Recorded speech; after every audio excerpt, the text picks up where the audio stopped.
Guys, pre-mixed na, nilagyan niya ng vitamins. So, yung usual na ginagamit namin dito, gagamitin namin yung pampataba, hindi yung para sa mga variegated plants. Sobrang sensitive niyan guys, marami nang nag-attest. But, eto kami, ayan, sinusubukan. Sobrang mahal nito before. It's around 3,000. Umabot yata ito ng 3,000. So, yung nagbago lang for today's video is yung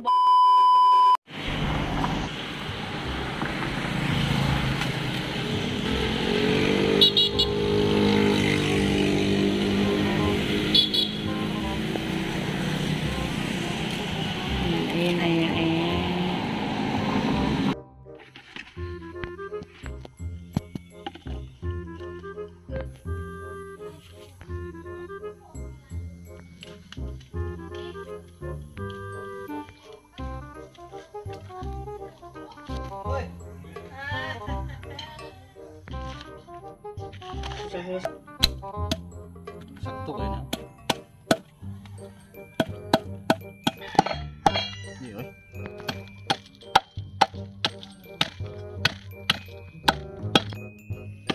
Hey guys! Welcome back to another Planzilla video for today's vlog. As you can see, yan yung nakuha naming acacia barks, guys.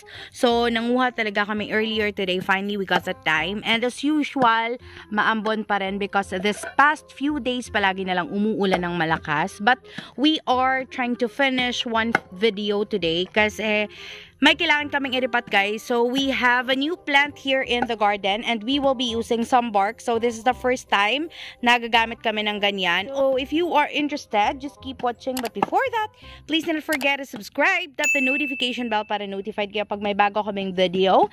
And if you are ready, let's get it on.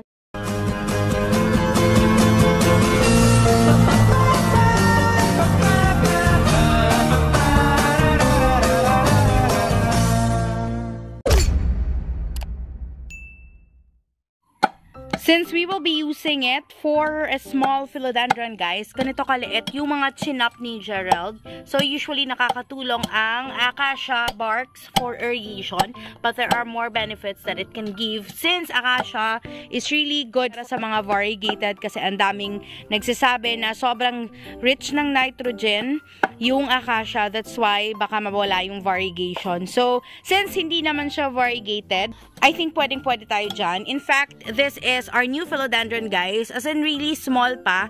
Ayan, hindi daw nagustuhan nito yung environment siguro ng garden ng may-ari or whatever yung hindi nagustuhan niya kasi hindi niya mapalago-lago. So, let's just see if we can do this and let's accept the challenge. Sana mapaganda namin itong philodendron red heart. Don't worry guys, gumanda man to o hindi, we will be updating you kung ano yung mangyayari sa kanya. So, sana gumanda. Of course, that's what we are aiming. Kaya naman, humanap talaga kami ng acacia barks, guys. And even yung leaves, kumuha kami to see if kakayanin. Update ko na lang kayo, whatever will happen. And sana matapos namin to before umulan ng malakas. Ayun, tingnan nyo yung sky.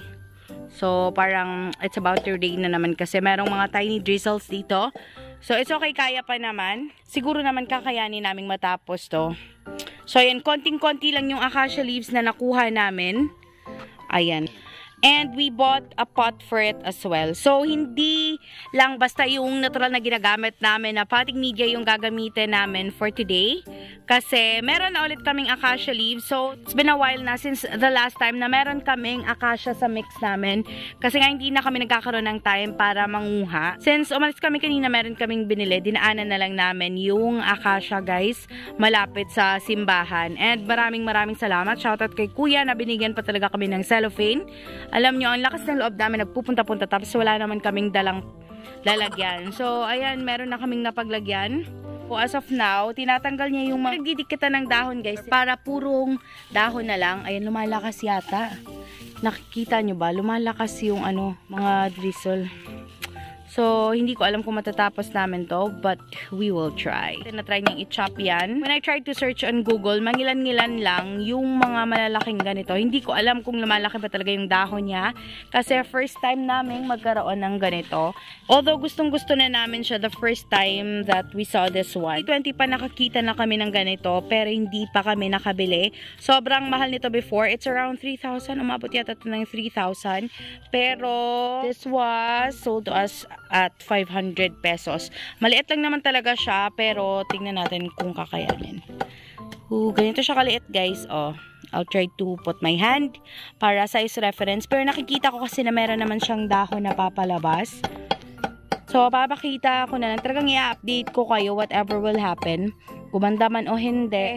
I am trying to show this to you today para malaman nyo din na ito yung challenge sa amin ngayon. And of course, meron kaming binili ng mga kukonting pot dito.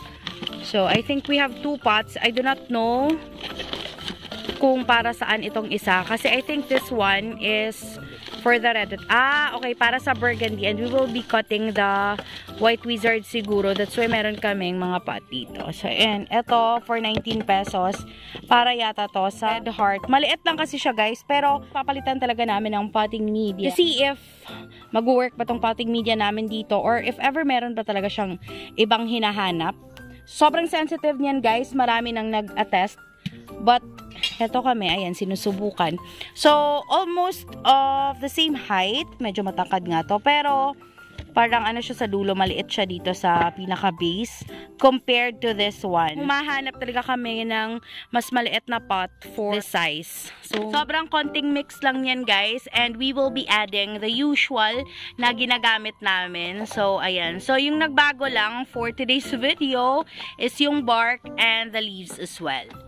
So, acacia yung inaasahan namin.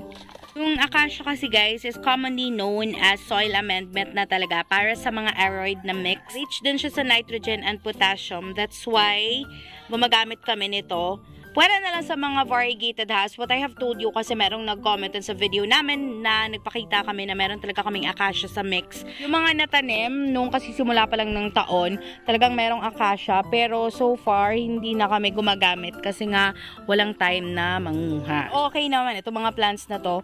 Merong mga naka-acacia dito. Ayan. Ewan ko, hindi ko alam. Kasi yan, meron nang dinagdag sa ibabaw. So, hindi ako sure kung sa ilalim merong acacia dyan. Pero marami talaga dito. Maraming nakamix. Eto, ayan. Try ko lang. Ayan. May acacia leaves yan. Tapos yan pa. Yung wala lang, yung bark. Kasi first time namin gagamit ng bark. So, since bago yung pot na yan, tinatry niyang ayusin yung butas. Hindi pa namin na-uproot. Ngayon lang namin babaguhin yung potting media niya. Siguro maging okay yan. Hopefully. We're always positive here. So, ayan, dinagdagan ng butas. Siyempre, gusto natin na well-draining. Acacia bark din, guys, nagre-retain siya ng nutrients. So, if ever nutritious na talaga yung potting media nyo, nakaka-help yung bark ng acacia para ma-retain yun. Tapos, nakakatulong pa siya sa aeration. Siyempre, kasi hindi siya pino, diba? So, we are putting the coconut fiber at the base. So, yun talaga nilalagay para hindi magstay yung water dito. Except for the aglonemas, guys. We still use that. Pero, meron talagang soil yung aglonemas. Kasi ayaw nila ng masyadong buhaghag. And so far, so good. They like it. Uso din ba yung uod sa inyo? Kasi ang dami dito. Meron na namang nabutas. Anyway, flex ko lang. Thank you, Ma'am Laria. So, I have been really worrying about our gloriosum, diba? Napapakita naman namin that we were really trying to save it. Kasi nga kinakain siya tapos paliit siya ng paliit. I have one big gloriosum now with 3 leaves. So, hindi pa namin na-re-repat kasi wala pang pot, which is bigger. It needs something na medyo malalim kasi mahaba yung petiole ng gloriosum. So, yun yung ini-aim namin dito. We are now having a gloriosum. Thank you so much! Nga pala, guys, pre-mixed na. Nilagyan niya ng vitamins. So, yung usual na ginagamit namin dito, gagamitin namin yung pampataba, hindi yung para sa mga variegated plants. Link down below, guys. So, ayan, upload muna kaya. Ayan, baka kasi abutan tayo ng ulan dito. Hindi namin alam kung mahaba ba siya. Okay, tingnan mo naman. Baka merong Ano baka kinain? Wala? Sure? Lagyan mo lang ng dietane. So, ayan siya guys. Rooted naman siya. Ayan. Okay na siya. Nai-roots yung tubo sa yung muna. Okay. Meron daw roots tumubo sa cut mismo. Woo! Sana kayanin. So, hindi din ako masyadong nakakakita ng mga nagpo-post ng ganito guys. Kasi, before, nung umuso to guys, hindi na yata umulit yung mga nag-import ng ganyan. Sobrang sensitive nga. So, I don't think all of those that they imported thrived. So, baka nalugi yung mga nag-import. After nung maraming pinopost na ganyan, hindi na kasi naulit pa. Wala nang nag-post talaga. So, hindi ko alam what had happened. Pero, so far, sa lahat ng mga naririnig ko, they're really claiming na sobrang sensitive ng red heart, guys. So, I'm just so glad to see na merong dahon na papalabas. Tanim lang tayo. Sure ka? Di na butangan og diethane? Basta yung diethane din, guys, from Shopee yun. Meron kayong red heart sa Shopee. Ang dami ko kasing nakikitang plan sa Shopee, guys, but I haven't tried ordering one. Nakakatakot kaya mag-order, tas dito pa sa amin laging nadidelay.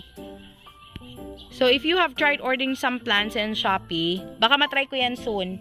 Di ko alam, baka kasi iba din yung courier kapag plants. So, ganyan lang siya guys. Up close tayo.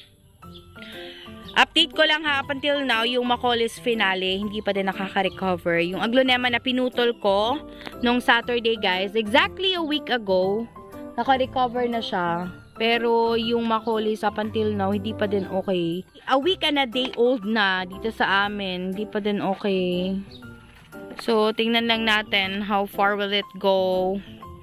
And try naming ayusin. Malaki kasi yung malaking shoot kasi siya guys. Tapos, konti lang yung root. So, it really is hard to recover in that state. Pero, yung aglonema, hindi ko alam kung magkatulad lang ba yung aglonema and philo. Kasi yung aglonema ko before, yung pinutol, isa lang naman yung root, tapos malaki siya. It took a while, pero naka-recover pa din. I don't know much if it will go the same with philodendrons. Happy 30,000 Planzilla Bohol! Thank you so much sa lahat ng sumusuporta. Nakakatuwa. And kahit small steps tayo. Meron akong nabasa sa isang page. Paano daw kumita sa YouTube? Totoo bang kumikita sa YouTube and sa Facebook? Guys, try nyo sa YouTube guys. Just be consistent and never ever give up. Kahit feeling mo walang nanonood sa'yo, try mo guys. Kasi for nearly 2 years, ito talagang bumubuhay sa amin. So yun guys, since palakas ng palakas yung music, lalakasan ko na lang yung boses ko. Baka makapiright tayo. I think that is pretty much it for today's video. Thank you so much for making it till the end. It has been Maria, the voice of Planzilla Bohol.